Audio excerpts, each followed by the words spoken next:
Welcome to BVR Sir's classroom. Today we will discuss in detail about the phase rule. We'll start discussing this phase rule. That's why I have noted the topic as introduction. This phase rule topic is meant for second year BSc students, that is you, who are studying semester 4. Slides will be in English medium. For the benefit of my students, I will be explaining in Telugu and English medium. So feel comfortable with these two languages. So before going into the details of this phase rule, you observe there is a great scientist on the left side of this slide. He is none other than Willard Gibbs. He is the person, or he is the architect behind this phase rule. And what is this phase rule means? There is a formula also, mathematical relation. You observe this one, F is equal to C minus P plus 2. F is equal to C minus P plus 2 is the core equation on which this entire phase rule is based upon. మనకి lesson అంతా కూడా మనకి ఈ just ఆ చిన్న mathematical relation మీదే ఆధారపడి ఉంటుందండి. ఎఫ్ అంటే డిగ్రీస్ ఆఫ్ ఫ్రీడమ్, సి అంటే కాంపోనెంట్స్, పి అంటేనేమో phases. So that is phase rule.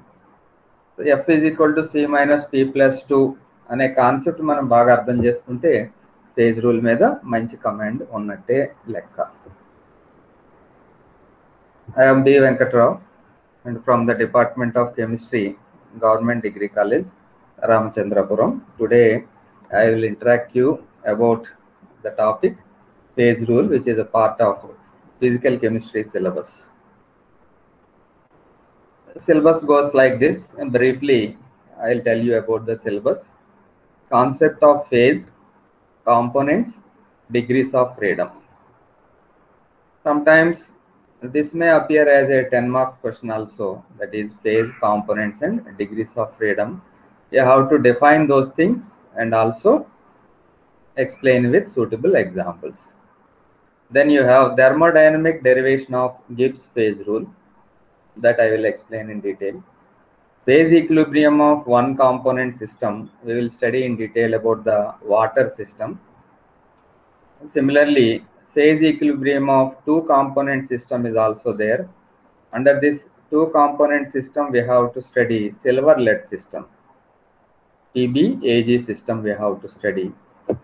And there is one more study based upon this phase rule, and which is salt water system, that is sodium chloride water system. Salt water system we have to study. And after that, desilverization lead is a small topic. Freezing mixtures is there. Freezing mixtures also we will study with suitable examples. Let us go into the introduction part of phase rule. For the study of the behavior of heterogeneous systems, basically this phase rule was proposed to study heterogeneous systems, not homogeneous systems. Please remember that point. An important generalization known as phase rule was put forward by Willard Gibbs. We already paid tributes to Willard Gibbs on the starting slide. So he proposed this or put forward this phase rule, and this is a generalization, and it can be made applicable to heterogeneous systems and study the behavior of those heterogeneous systems. That we will study in detail step by step. It is applicable to all heterogeneous systems in equilibrium. So one point is heterogeneous system and the second one is equilibrium. Okay, so విజాతీయ వ్యవస్థలు అలాగే equilibrium సమతా స్థితిలో ఉన్నటువంటి వ్యవస్థల్ని study చేయడానికి ఈ phase rule ఉపయోగపడుతుంది. ప్రావస్థా నియమం అంటారు తెలుగులో అయితే. Phase rule can be expressed mathematically as, starting లో మీకు చెప్పాను, F is equal to C minus P plus 2. What is F? కింద రాసి ఉంది చూడండి. F is equal to degrees of freedom, C is equal to number of components or simply components, whereas P is equal to phases. So these aspects we will take into consideration and basing on this formula, that is F is equal to C minus P plus 2, we will draw some phase diagrams. Okay, those phase diagrams are having industrial significance, which I am going to explain to you. I hope you got the point. So what is the use of this phase rule? It is useful for study of the behavior of heterogeneous systems. It is only a generalization. This is applicable to all heterogeneous systems which are kept at equilibrium. So overall picture is this one, phase rule. So under phase rule, we will study these things: phase, component, degrees of freedom. ఈ మూడాట్ల మధ్యన తిరుగుతూ ఉంటుందండి మనకి ఈ phase rule. అందు గురించే సింబాలిక్గా మీకు కనపడడం కోసం అని చెప్పి, గుర్తుండడం కోసం అని చెప్పి ఈ రకంగా వీల్స్ లాగా మీకు ప్రిపేర్ చేయడం జరిగింది. ఒకదాని నుంచి ఒకటి మళ్ళీ ఇంటర్ రిలేటెడ్ అనమాట. ఇంటర్ రిలేటెడ్, అలాగే మూడు కూడా ఆపరేషన్లో ఉంటాయి ఫేజ్ రూల్లో కొన్ని మాట్లాడుకున్నట్టయితే. Let us start with phase P. What is a phase? Any homogeneous and physically distinct part of a system which is mechanically separable from other parts of the system is defined as a phase. So it should be a homogeneous part, it should be physically separate, and it can be mechanically separable. అంటే ఒకదాని నుంచి ఒకటి మెకానికల్గా మనం ఆ పార్ట్ని కానీ separate చేయగలిగితే then it is called as a phase. ఆ పార్ట్ని మనం ఫేజ్ అని చెప్పి పిలుస్తాం అన్నమాట. ఒక ఎగ్జాంపుల్తో మీకు ఎక్స్ప్లెయిన్ చేస్తాను. ఇది చూడండి, జస్ట్ దీన్ని జాగ్రత్తగా మీరు ఈ డయాగ్రామ్ని అబ్జర్వ్ చేశారంటే కొంచెం ఐడియా వస్తుంది. కింద పార్ట్లో ఏముందో చూడండి, వాటర్ ఉంది. Water is a polar substance. It has polarity, అంటే పాజిటివ్ ఎండ్ ఉంటుంది, నెగిటివ్ ఎండ్ ఉంటుంది, కాబట్టి it is a polar part అనమాట. ఇంకొకటి ఆయిల్ తీసుకున్నాం. ఇందులో ఆయిల్ తీసుకోవచ్చు, లేదా కెరోసిన్ లాంటి సబ్స్టెన్స్ అన్నా తీసుకోవచ్చు, ఏదైనా సరే. అంటే ఒక దాంట్లో ఒకటి కరగదు అనమాట. ఈ ఆయిల్ ఏమో వాటర్లో కరగదు, వాటర్ ఏమో ఆయిల్లో కరగదు. ఇలా దీన్ని రెండాటిని మనం ఒక గ్లాసులో తీసుకున్నాం. ఈ గ్లాస్లో తీసుకున్న తర్వాత ఇప్పుడు ఫేజ్ అంటే ఏంటో అర్థం చేసుకోవడానికి ట్రై చేయండి. చాలా ఇంపార్టెంట్, అది క్రూషియల్ అనమాట. ఆ డెఫినేషన్స్ అర్థమైతే మిగతా ఫేజ్ రూల్ అంతా చాలా ఈజీగా వెళ్ళిపోతుంది. ఇది కానీ అబ్జర్వ్ చేసినట్టయితే ఆయిల్ పార్ట్ కదా ఇది. ఈ ఆయిల్ చూడండి, ఇందులో కరగదు అని చెప్పుకున్నాం. పైగా this is a homogeneous system అనమాట, అంటే సజాతీయ వ్యవస్థ. అంటే ఇదంతా కూడా సబ్స్టెన్స్ అంతా ఇందులో ఆయిల్ యూనిఫామ్ గా డిస్ట్రిబ్యూట్ అయింది. ఓకే, దీని నుంచి ఈజీగా సపరేట్ చేయగలమా? చేయగలం. ఎలాగంటే సెపరేటింగ్ పనల్ ద్వారా చాలా ఈజీగా సెపరేట్ చేసేయగలం. దాన్నే మనం మెకానికల్ గా సెపరేట్ చేయడం అంటాం. నెక్స్ట్ ఈ పార్ట్కి రండి. ఈ పార్ట్ ఏంటి? Water. Water is a polar, కాబట్టి నాన్ పోలార్లో అది కరగదు. ఇది ఇందులో కరగదు, ఇదేమో ఇందులో కరగదు. ఇది కూడా దీని నుంచి సెపరేట్గా ఉంది కదా, ఇదొక సపరేట్ లేయర్ ఇదంతా కూడా. Okay, homogeneous system. ఇందులో అంతా కూడా H2O ఉంది, వాటరే ఉంది, ఇందులో కొంచెం కూడా ఆయిల్ కరగలేదు. It is a homogeneous system. మరి ఆయిల్ నుంచి వాటర్ని మనం సపరేట్ చేయగలమా? బ్రహ్మాండంగా సపరేట్ చేయగలం. ఎలాగా? Just separating funnel. సెపరేటింగ్ ఫనల్లో కానీ పోసామనుకోండి, ఇది రెండు కూడా సెపరేట్ అయిపోతుంది. ఆ విధంగా మెకానికల్గా దీని నుంచి దీన్ని సెపరేట్ చేయగలం. ఓకే, సో ఈ విధంగా రెండు హోమోజీనియస్ సిస్టమ్స్ ఓకే ఒకదాని నుంచి ఒకటి చాలా క్లియర్గా సెపరేట్ చేయబడి ఉండి ఒకదాని నుంచి ఒకటి మెకానికల్గా మనం సెపరేట్ చేయగలిగితే దెన్ దే కాన్స్టిట్యూట్ ఫేజెస్. అంటే ఇక్కడ ఆయిల్ అనేదేమో ఒక ఫేజ్ అవుతుంది, whereas water will be another phase. So ఈ గ్లాసులో ఎన్ని ఫేజెస్ ఉన్నాయి? ఇప్పుడు దేర్ ఆర్ 2 ఫేజెస్ అన్నమాట. This one is 1 phase and తర్వాతది కిందది వాటర్ ఏమో అనదర్ ఫేజ్ అవుతుంది. సో అది ఫేజ్ అంటే మీనింగ్. ఒకసారి మళ్ళీ డెఫినేషన్ దగ్గరికి వెళ్తే క్లారిటీ వస్తుంది మీకు. Oil and water do not mix because water molecules are polar and the molecules that compose oil are non-polar. Okay, చూడండి ఇప్పుడు స్టడీ చేద్దాం. Phase any homogeneous and physically distinct part of a system which is mechanically separated from other parts of the system is defined as a phase. ఇప్పుడు మీకు definition మీద కూడా grip వచ్చినట్టు అనిపించింది. Examples చూడండి. For example, when carbon tetrachloride and water are mixed, for example ఇందాక oil and water అన్నాం, ఇక్కడేమో కార్బన్ టెట్రాక్లోరైడ్ అండ్ వాటర్, ఒక దాంట్లో ఒకటి కరగదు. They form two distinct layers. చాలా క్లియర్ గా రెండు లేయర్స్ ఫామ్ అవుతాయి, ఎందుకంటే ఒక దాంట్లో ఒకటి కరగదు కాబట్టి. Which are physically distinct and mechanically separable. Each homogeneous layer constitutes a phase. So పైన ఉన్నది ఒక లేయర్, అది ఒక ఫేజ్ అవుతుంది, కింద ఉన్న లేయర్ ఇంకో ఫేజ్ అవుతుంది. Therefore P is equal to value ఎంత వస్తుందండి? 2 అవుతుంది అనమాట. It is a 2 phase system కాబట్టి.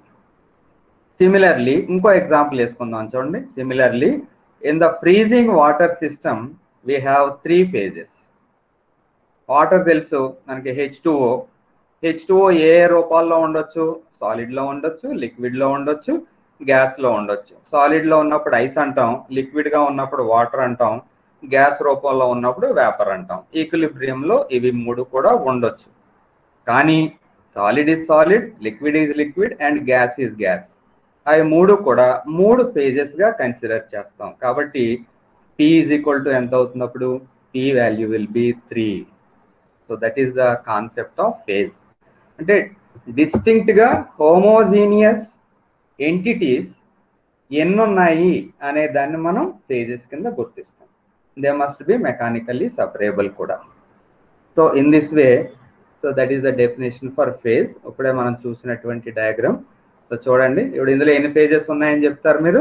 There are 2 phases. అదే H2O సిస్టంలో అయితే ఎన్ని ఫేజెస్ ఉంటాయి? 3 phases ఉంటాయి. ఏంటవి? Ice, water and vapour. Okay, next one is components. Will study about this component. The smallest number of independently variable constituents by means of which the composition of every phase can be expressed by means of a chemical equation. The smallest number of independently variable constituents అండి అంటే ఏంటంటే meaning, మనం తీసుకున్నటువంటి సబ్స్టెన్స్లో ఎన్ని chemical entities ఉన్నాయి అనే దాన్ని components అంటాం. ఓకే, జస్ట్ ఎగ్జాంపుల్గా దీన్ని ఒకసారి చూడండి. వాటర్, H2O తీసుకుందాం. కెమికల్, ఇందులో ఉన్నటువంటి కెమికల్ ఏంటి? H2O ఏ రూపాల్లో ఉండొచ్చు? ఐస్ రూపంలో ఉండొచ్చు, వాటర్ రూపంలో ఉండొచ్చు, వేపర్ రూపంలో ఉండొచ్చు. సో ఈచ్ వన్ కాన్స్టిట్యూట్ ఏ ఫేజ్. అది ఆల్రెడీ మనం స్టడీ చేసాం ఫేజ్ గురించి. కానీ ఈ మూడాటిలో కూడా ఉండేటటువంటి కెమికల్ ఎంటిటీ ఏమవుతుందండి? That is H2O. Okay, so ఆ కెమికల్ ఎంటిటీనే మనం కాంపోనెంట్ అని చెప్పి పిలుస్తాం అన్నమాట. సో మనం తీసుకున్నటువంటి ఆ సిస్టంలో ఎన్ని కెమికల్ సబ్స్టెన్సెస్ ఉంటే అన్ని కాంపోనెంట్స్ ఉన్నట్టు.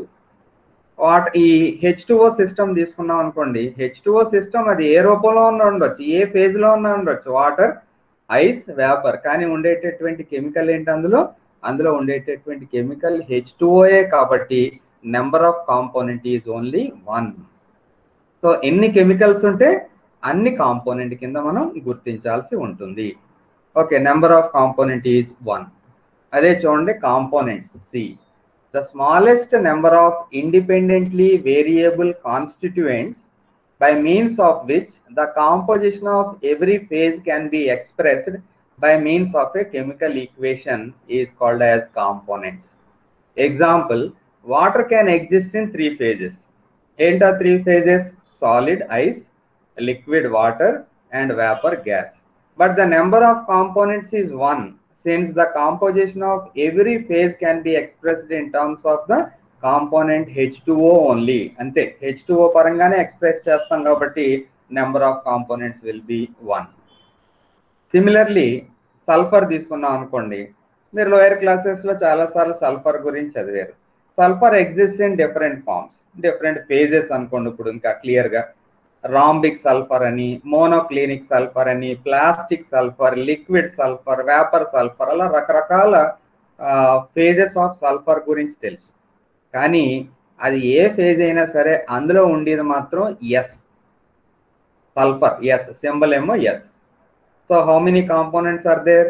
Only one component will be there. ఆ రకంగా మనం కెమికల్ ఎంటిటీస్ ఎన్ని ఉన్నాయనే దాన్ని బట్టి కాంపోనెంట్స్ నిర్ణయిస్తాం అన్నమాట. ఫేజెస్ ఏమన్నా ఉండొచ్చు కానీ కెమికల్ ఎంటిటీ మాత్రం ఒకటే ఉంది కాబట్టి number of components will be 1. So అదే దాన్ని ఒకసారి చదువుతాను చూడండి. Similarly sulphur can exist in 4 phases, that is sulphur rhombic, sulfur monoclinic, liquid and vapor. But since the composition of every phase can be expressed in terms of sulfur only, it is a one component system. ఇదే H2O ఇప్పుడు చూపించాను మీకు, number of components is 1 అని చెప్పి తేలింది మనకి. Degrees of freedom ఇక్కడ కొంచెం అర్థం చేసుకునే పాయింట్ ఉంటుంది. F represents degrees of freedom or variance which is defined as, చూడండి, minimum number of variable factors like temperature, pressure or composition that must be fixed to define the system completely.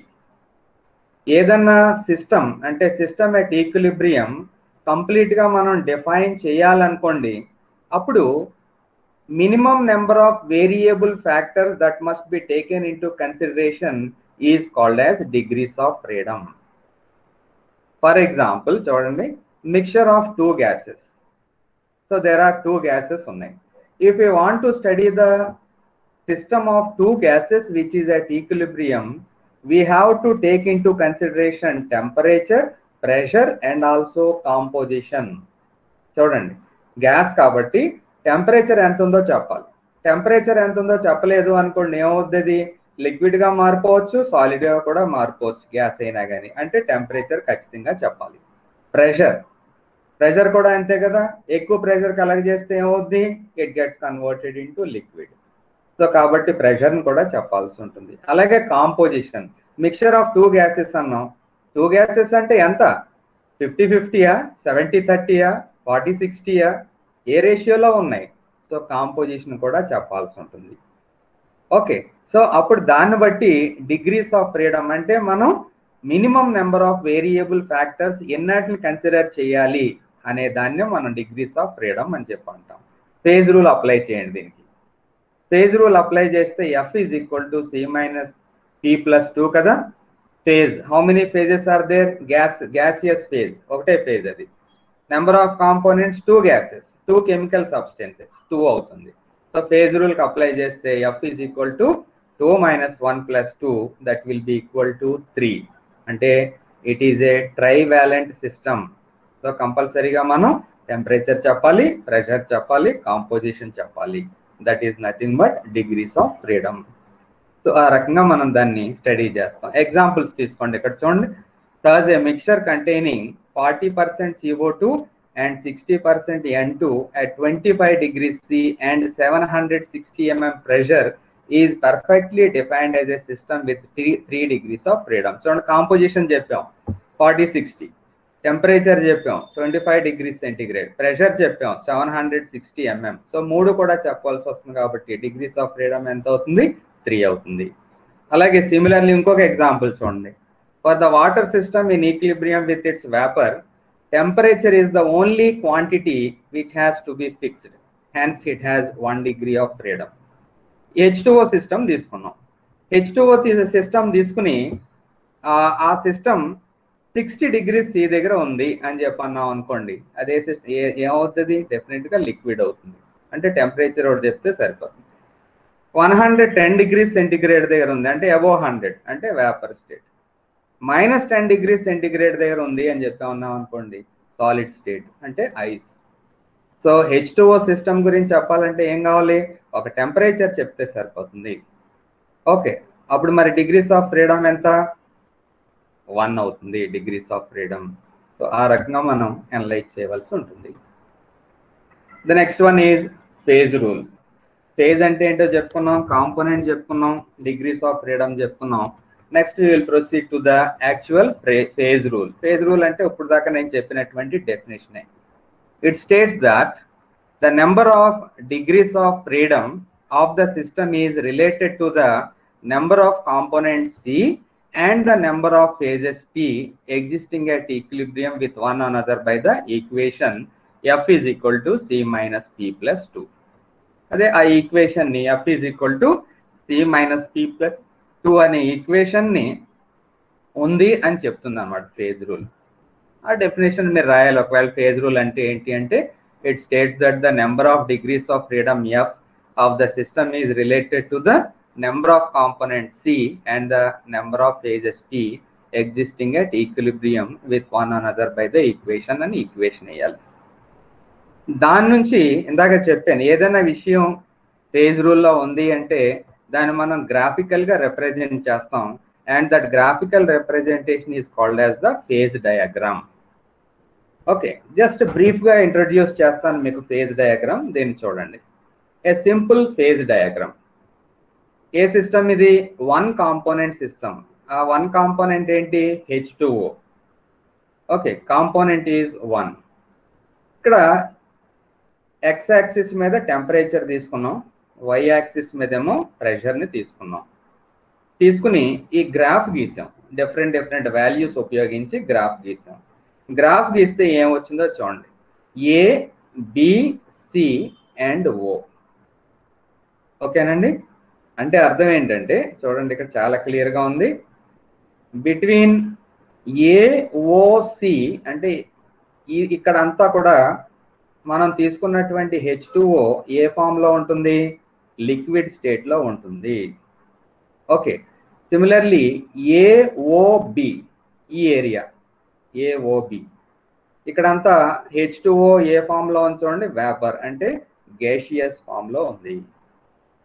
Then this one BOC ఇక్కడ ఈ ప్రాంతంలో ఉన్నంతసేపు అంటే pressure and temperature ఇక్కడ ఈ వాల్యూస్కి లోబడి ఉన్నప్పుడు H2O సిస్టమ్ ఎలా ఉంటుంది, సాలిడ్ సిస్టమ్ ఉంటుంది, అంటే ఐస్ రూపంలో ఉంటుంది.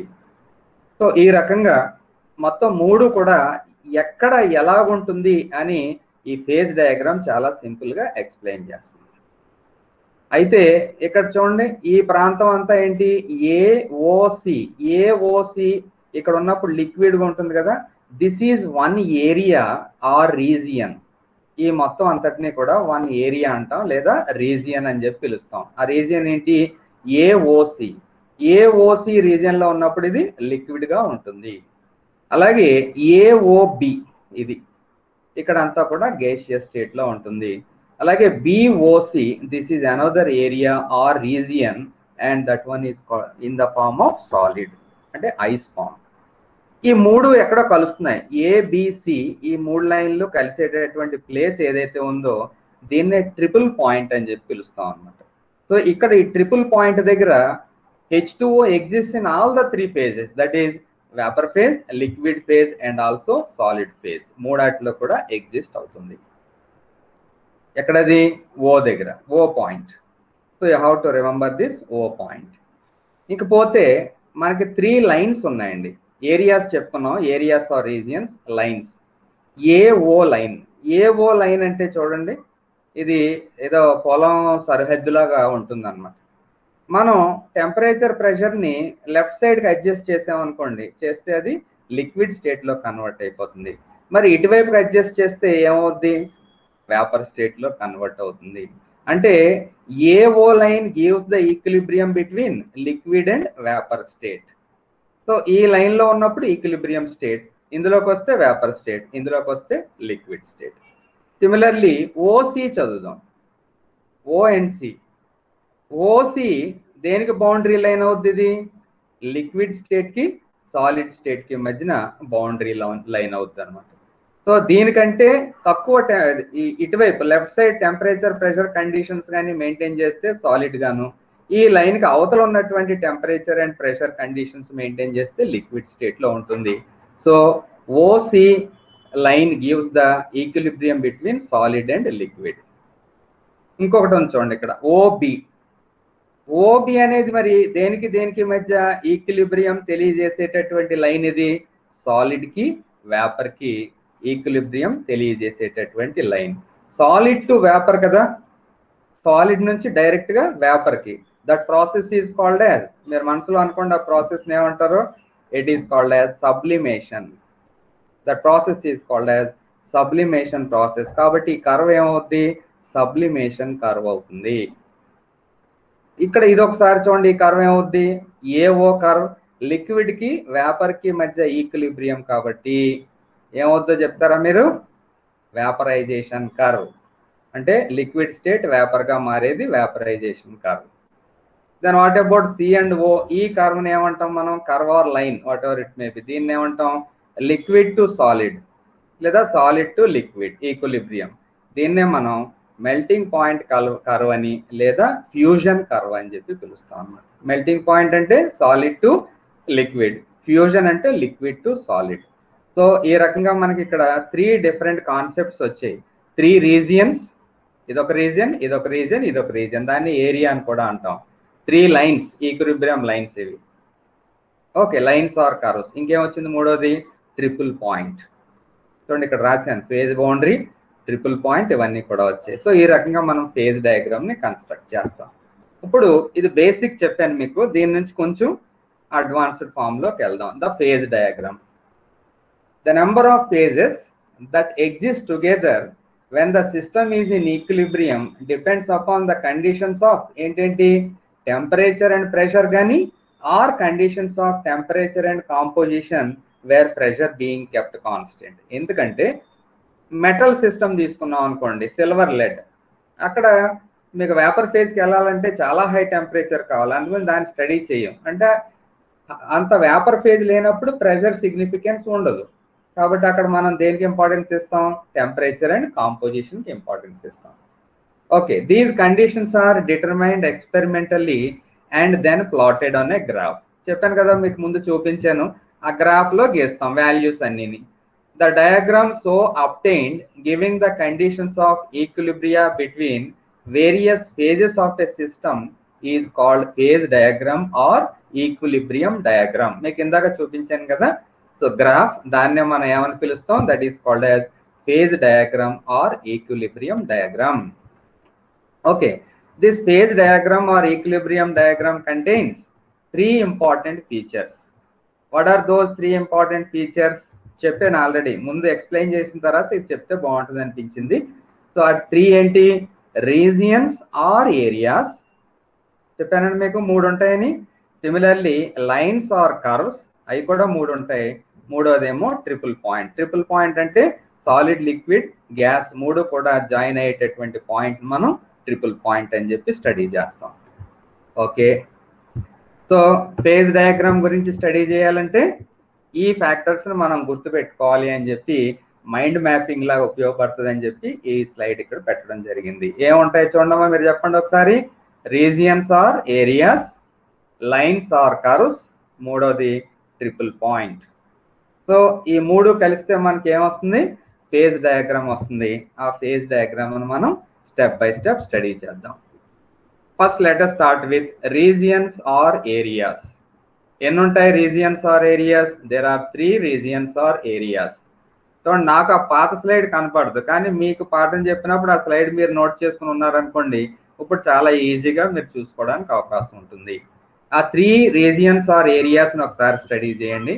The diagram has 3 regions, namely BOC solid ఉంటుంది, COA లిక్విడ్ ఉంటుంది, AOB వేపర్ ఉంటుంది.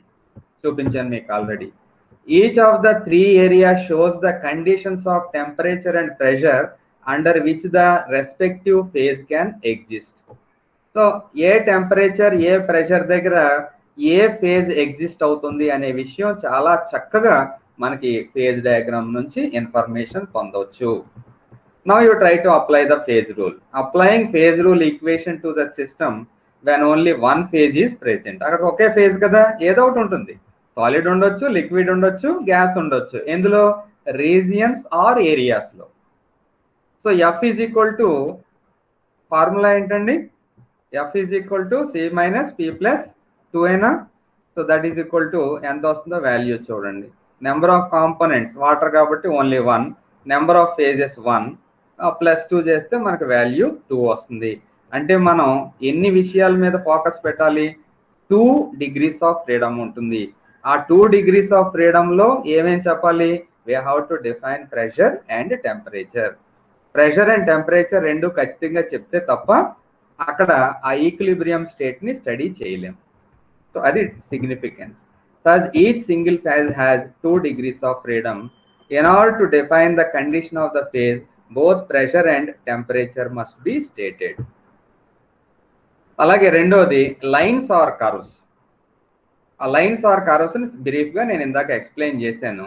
ఏం తెలియజేస్తుంది అది? ఆ మూడు ఫేజెస్ మధ్య ఉన్నటువంటి ఈక్విలిబ్రియం ని స్టడీ చేస్తుంది. There are 3 lines or curves meeting at the point O and divide the diagram into 3 regions or areas. These curves shows the condition of equilibrium between any 2 of the 3 phases. ఏంటవి?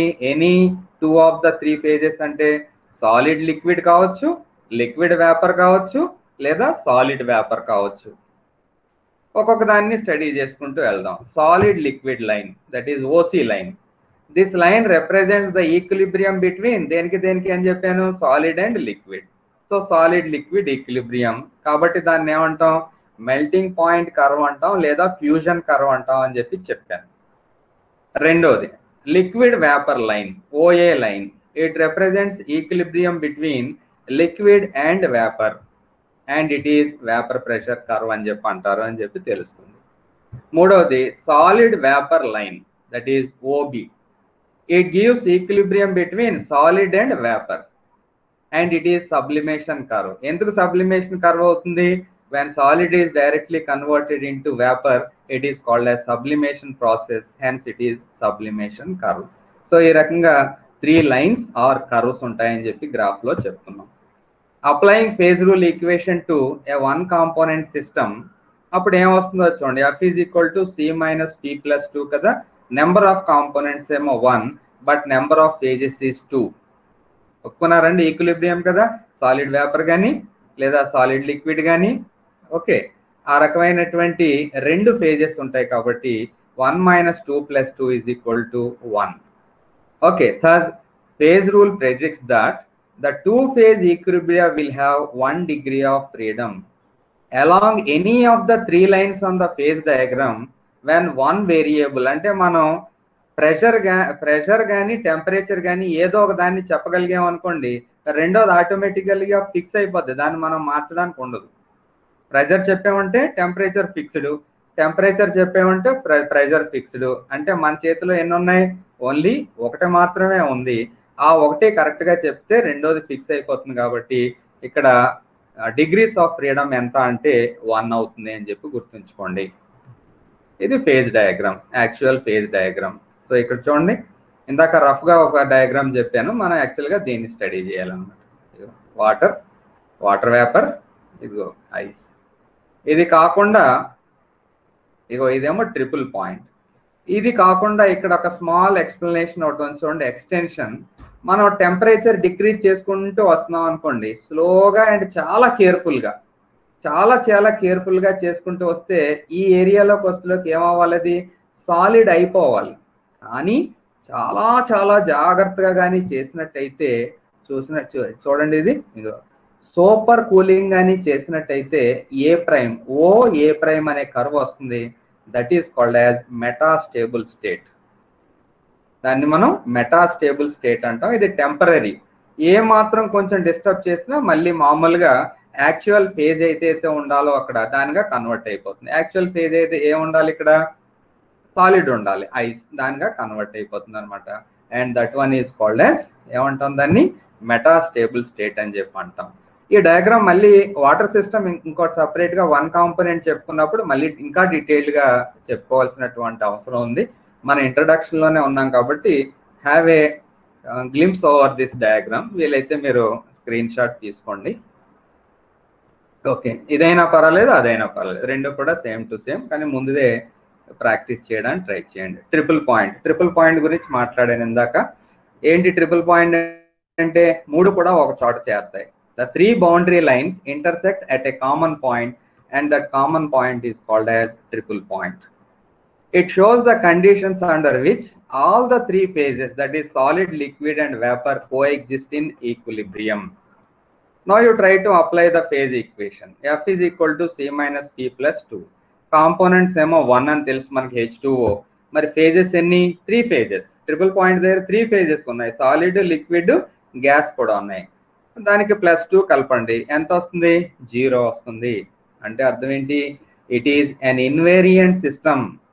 మన చేతిలో ఏమీ లేదు, మనం చెప్పాల్సిందంతా ఏమీ లేదు, అన్ని ఫిక్స్డ్. అక్కడ temperature fixed, okay, pressure fixed. మనం దేన్ని మార్చాలని ట్రై చేసినా అక్కడ ఈక్విలిబ్రియం డిస్టర్బ్ అయిపోయి ఇంకొక కొత్త ఈక్విలిబ్రియంలోకి మారిపోతుంది. అది ఇక్కడ ఉన్నటువంటి point. Third, phase rule predicts that the 3 phase equilibria will have no degree of freedom. మన చేతిలో ఏమీ లేదు, అంతా కూడా ఫిక్స్ అయిపోయి ఉంది. Thus, at triple point, both pressure and temperature are fixed, and therefore the system is non-variant, that is invariant. i.e., we can't change the pressure or temperature at this point without disturbing the equilibria. మనం ఏదైనా pressure కానీ temperature కానీ స్వల్పంగా change చేయాలి అనుకుంటే ఏమవుతుంది? Completely the equilibrium will get disturbed.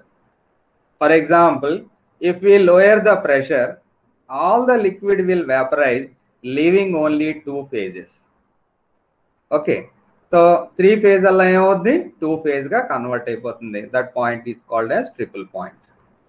Metastable equilibrium, దీన్ని కూడా మీకు ఎక్స్ప్లెయిన్ చేశాను ఇందాక. Metastable equilibrium, ordinarily the liquid freezes or solidifies on cooling, which is represented by the curve AO. O దగ్గరికి వస్తులోకి ఇంకా అది సాలిడ్ అయిపోతుంది, ఐస్ రూపంలోకి మారుతుంది. However, if the liquid is cooled so carefully that crystals are not formed, the curve AO can be extended to A prime. చాలా జాగ్రత్తగా cool చేస్తే ఏమవుతుందన్నాను? ఆ లిక్విడ్ స్టేట్ ఇంకా కొంచెం కంటిన్యూ అవుతుంది. This means that the liquid can be cooled far below the freezing point, that is super cooling, without being converted into solid form.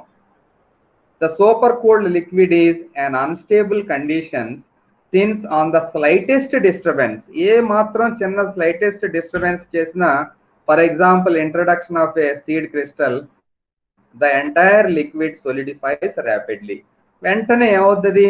Ice గా మారిపోతుంది అనమాట. దాన్నే మనం మెటాస్టేబుల్ స్టేట్ లేదా మెటాస్టేబుల్ ఈక్విలిబ్రియం అంటాం. Thus, the curve OA prime represents a metastable equilibrium exists అవుతుంది. Under suitable conditions, this system at once reverts to the true stable system, that is solid vapor system కి convert అయిపోతుంది. దాన్ని మనం metastable equilibrium state అంటాం. So this is the introductory part regarding my discussion about the phase rule, and in the next session we will be focusing on one component system, that is water system. Almost one component system మనం ఇప్పుడు చెప్పేసుకున్నాం. So ఒక్కసారి నేను ఇది యూట్యూబ్లో upload చేసిన తర్వాత చదువుకుని కానీ నెక్స్ట్ క్లాస్కి వచ్చారనుకోండి, చాలా బ్యూటిఫుల్గా మీకు అర్థమవుతుంది. ఈ కాన్సెప్టే చాలా ఇంట్రెస్టింగ్గా ఉన్నట్టుగా అనిపిస్తుంది అనమాట. సో జాగ్రత్తగా ప్రాక్టీస్ చేయండి. నెక్స్ట్ క్లాస్ మనం వన్ కాంపోనెంట్ సిస్టమ్ని టేకప్ చేద్దాం. Thank you, and thank you very much for watching this video. So already next class ఏంటనేది మీకు చెప్పాను, దాని ప్రకారం